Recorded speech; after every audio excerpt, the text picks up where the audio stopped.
डिम्पल जी, अभी अभी एक बयान आया आपका, आपने एलजी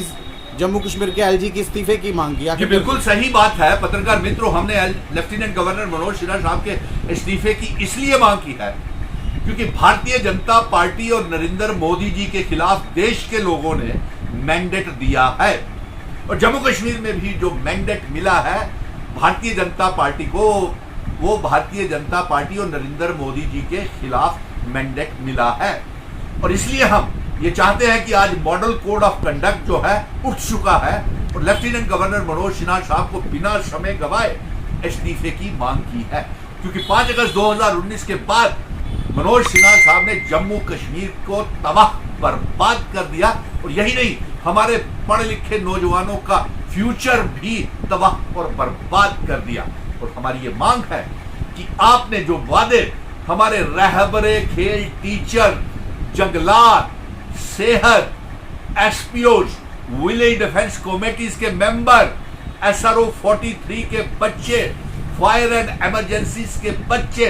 PHE, PDD, PWD के डेली वेजर्स, मनरेगा के बच्चे, vocational trainers, contractual lecturers, land donors, anganwadi workers, home guards, सभी के साथ वादे किए हुए थे, लेकिन एक भी वादा ना तो जो 2 चुने हुए सांसद हैं, चाहे वो जितेंद्र सिंह, चाहे वो जुगल किशोर, और सबसे बड़ी गलती लेफ्टिनेंट गवर्नर की है कि जो बीजेपी का एजेंट बन करके जम्मू कश्मीर की तस्वीर पूरे मुल्क में गलत दिखाता रहा और अपने नौजवानों का भविष्य जो था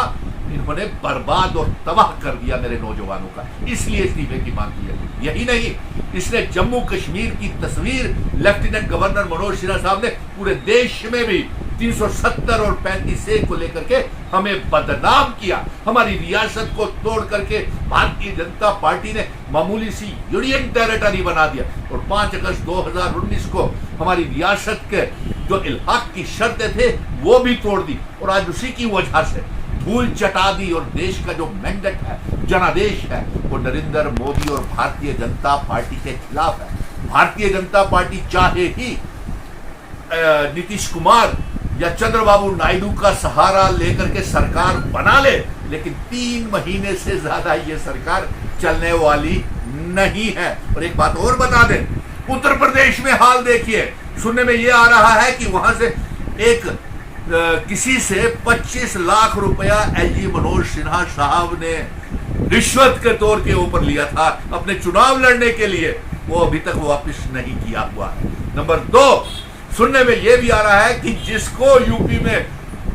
एलजी मनोज सिन्हा साहब वोट डाल के आए थे वो सांसद पार्लियामेंट की चुनाव हार गया और यहाँ पे अयोध्या में यहाँ पे इतना भव्य राम का मंदिर का निर्माण किया था, वहां की तमाम सीटें भारतीय जनता पार्टी बुरी तरह से उत्तर प्रदेश में हार गई है और आज हाल ये है। इसीलिए हम मांग रहे हैं इनका इस्तीफा कि मॉडल कोड ऑफ कंडक्ट हट गया है। आपने जम्मू कश्मीर को तबाह बर्बाद किया, हमारा दरबार मुंह प्राइवेटाइजेशन बिजली की कर दी, smart meter, prepaid meter, recharge वाले मीटर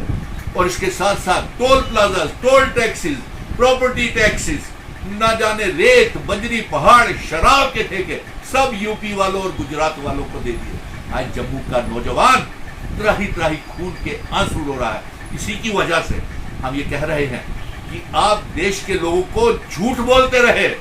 आप मंदिर मस्जिद राम के नाम को बेचते रहे, आप यहां तक कहते रहे कि मोदी जी राम को लाए हैं, हम उनको लाएंगे। क्या गलत अंधभगत बोलते रहे हैं। ये उसी का नतीजा है आज कि आज किधर जाएं। और आज एक बात और आपको बता दें कि जो कांग्रेस को छोड़ करके जो विधायक नेता तो बीजेपी में गए थे वो पार्लियामेंट के चुनाव जीत गए और हो सकता है सदन के पटल के ऊपर, पार्लियामेंट के फ्लोर के ऊपर, पार्लियामेंट के फ्लोर के ऊपर, सदन के पटल के ऊपर शायद वो बीजेपी के खिलाफ मोशन के खिलाफ, वोट ऑफ कॉन्फिडेंस के खिलाफ उस समय उनके खिलाफ कर रहे। और मैं ये बताऊंगा आपको कि जम्मू कश्मीर में जल्द से जल्द चुनाव करवाए जाएं, तारीखों का ऐलान करे चीफ इलेक्शन कमीशन। हम और ज्यादा इंतजार नहीं कर सकते हैं क्योंकि ये जंग जम्मू कश्मीर के लोग रियासत के दर्जे की वापसी और असेंबली के चुनावों की वापसी की मांग कर चुके हैं। और जैसे ही हम असेंबली के चुनाव करेंगे, हम तमाम पीएचई, पीडीडी, पीडब्ल्यूडी के डेली वेजर्स, रहबरे खेल, जंगलात, एसपीओ, विलेज डिफेंस कमेटीज के मेंबर, SRO 43 के बच्चे, फायर एंड इमरजेंसीज के बच्चे, अपने पावर प्रोजेक्ट सब वापिस लाएंगे और बच्चों को, नौजवानों को पक्का करेंगे जिन्हें इन्होंने भारतीय जनता पार्टी ने और एलजी मनोज सिन्हा साहब ने धोखा दिया। इसीलिए आज जम्मू कश्मीर का 1 करोड़ 30 लाख अवाम और 30 लाख बेरोजगार नौजवान लेफ्टिनेंट गवर्नर की मांग कर रहा है कि उन्हें इस्तीफा देना चाहिए।